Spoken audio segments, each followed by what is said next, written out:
When you see this killing, what's just happened now, do you think there could be repercussions, and should we be on heightened alert straight away?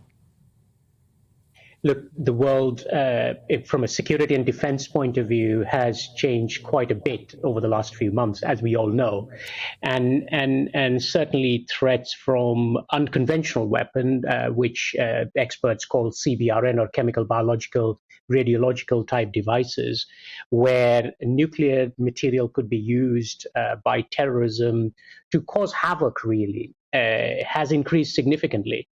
And there's been many articles and many coverage, and particularly this report outlines the risk that lies ahead. So I think it is real that the risks are going up, and we need to be prepared.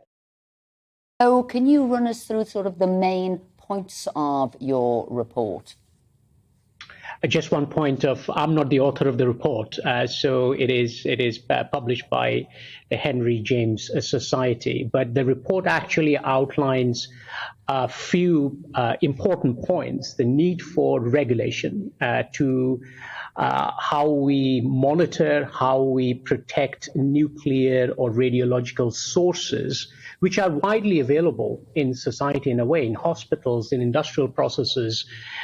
So there is a regulatory piece that needs to be addressed. UK is one of the safest sort of regimes in point of regulations, but around the world there are over 150 countries where these kind of sources are available, and the regulatory framework needs to be tightened up.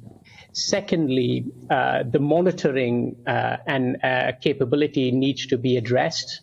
And that, again, needs to happen internationally. IAEA, which is the governing body for nuclear material and nuclear power and nuclear weapons in general, needs to really form an arm to look at security against use of these kind of devices. Look, these devices have been, these nuclear incidents has happened before. In Litvinenko case in London is a very good example.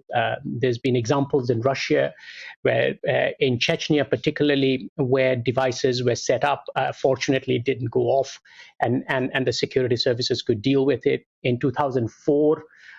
We have seen incidents that were averted by our security forces in this country alone.